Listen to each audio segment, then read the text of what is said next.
Di episode keempat ini, Imli dan neneknya beradu mulut, sampai-sampai neneknya dengan tega mengatakan jika Imli adalah anak orang miskin, maka selamanya ditakdirkan menjadi miskin. Bahkan dia mengejek Imli dengan sebutan anak haram, sampai akhirnya nenek Imli dengan sangat jahat merobek piagam beasiswa Imli hingga berkeping-keping. Sementara temannya Adit, sang pemuda desa, memperingatkan dia untuk jangan dekat-dekat dengan Satyakam karena bisa membahayakan nyawanya.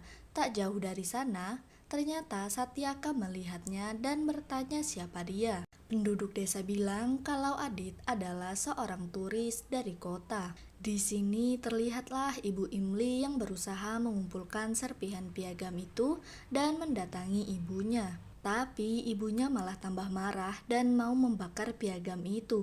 Untungnya Satyaka menghentikannya. Di tempat lain, Malini sangat senang. Akhirnya Aditya menelponnya dan menanyakan kondisinya. Dia meminta Aditya untuk cepat pulang dan tak lupa pula memotret beberapa pemandangan di sana. Satyaka mencoba menjelaskan kepada Nenek Imli yang sudah dianggap sebagai bibinya, tapi Nenek Imli tetap saja tidak mau kalah. Sampai akhirnya dia pun terdiam mendengar permintaan Satyakam kepadanya, yaitu jangan menghancurkan mimpi Imli. Satyakam pula menenangkan ibunya Imli dan ia kemudian mendatangi Imli yang lagi bersedih di atas bangunan karena perkataan neneknya yang sangat jahat. Satyakam mencoba menenangkan dan menghiburnya. Imli pun merasa sedih karena ia merasa perkataan neneknya ada benarnya. Walaupun Satyakam telah memperbaiki piagamnya, piagam itu tetaplah hanya sebuah kertas yang tidak ada harganya. Tapi akhirnya Satyakam mampu meyakinkan dan menghibur Imli. Dia pun kembali tersenyum dan bersemangat kembali. Imli pun memeluk pamannya itu. Sementara di kota, ayahnya Malini yang merupakan seorang pelukis. Ketika ia hendak melukis, ia merasa buntu. Namun ia teringat dengan lukisan lamanya yang belum selesai, yaitu lukisan gadis desa. Seketika itu istrinya datang dan menanyakan lukisan siapa itu. Walaupun suaminya mengatakan jika wajah itu muncul begitu aja di benaknya, namun insting seorang wanita tidak bisa dibohongi. Ia merasa itu adalah lukisan gadis desa asli, dan ia juga mengatakan jika suaminya itu berubah semenjak pulang dari desa Pak dan dia untuk survei lukisan dahulu. Ia yang marah seketika melempar lukisan itu ke lantai. Terlihatlah Imli beserta teman-temannya yang tengah bermain-main di sebuah sampan di atas danau. Mereka ingin merayakan perpisahan Imli yang hendak ke kota. Adit yang tak sengaja lewat pun memotret mereka semua. Namun ia tidak ingat dengan kejadian ketika ia menabrak Imli. Imli yang masih dendam ditambah lagi teman-temannya malah asik sendiri minta difoto. Dia pun menjahili Adit dengan cara mengempeskan ban motornya. Saat Adit lagi asik memotret para gadis, teman-temannya pun mengajaknya berfoto, tapi dia bergegas mengajak temannya pergi supaya bisa kabur. Tapi kemudian Adit sadar kalau ban motornya udah kempes. Adit pun menelpon temannya meminta bantuan. Ketika malam harinya ada sebuah festival pasaraya di desanya Imli. Terlihatlah Imli sangat bahagia menari bersama para penari. Sementara Adit dan temannya yaitu Jenandra yang bisa membuatnya bertemu dengan Satyakam untuk wawancara. Karena memang itu tujuan Aditya datang ke sana. Tanpa sengaja Adit melihat para penari itu. Ia pun merasa tertarik dan segera memotret mereka semua. Neneknya Imli masih saja suka marah ketika anaknya bengong ngelihat Imli yang lagi menari. Karena ia menyuruh mereka untuk menjaga kedai menjual lampu hasil buatan mereka.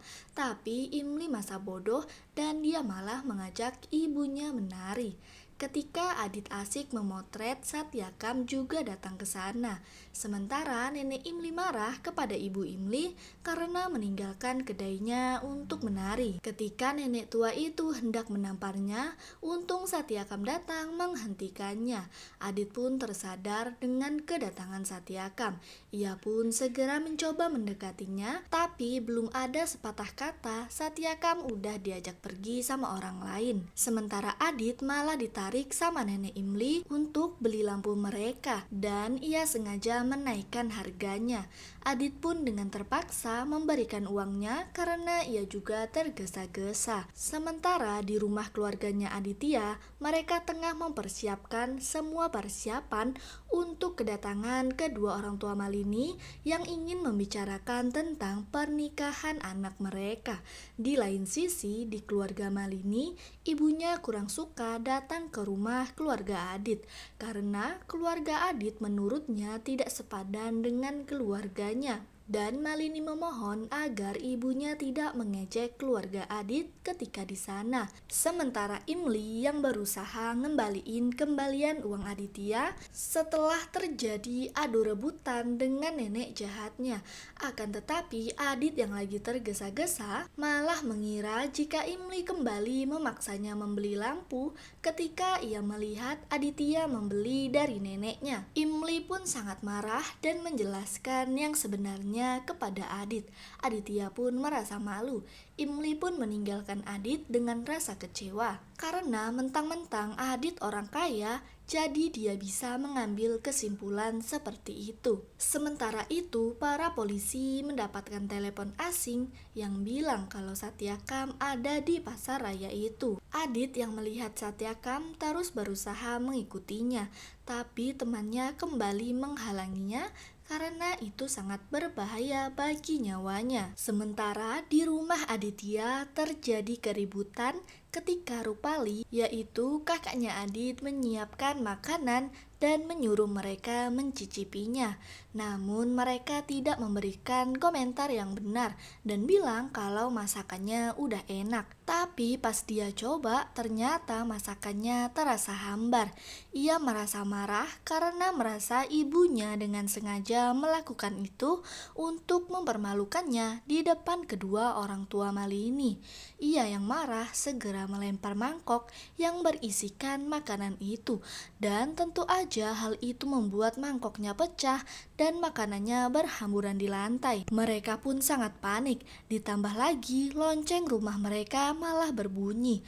Mereka pun berusaha secepat mungkin membersihkan kekacauan itu. Namun sayangnya kedua orang tua Malini keburu datang. Ibu Malini sangat syok. Ditambah lagi ketika Bibi Aparna bilang kalau di rumah itu tidak ada pembantu dan mereka berbagi tugas di sana. Ia sangat mengkhawatirkan kehidupan Malini akan jadi melarat karena Malini di rumahnya dikelilingi banyak pembantu.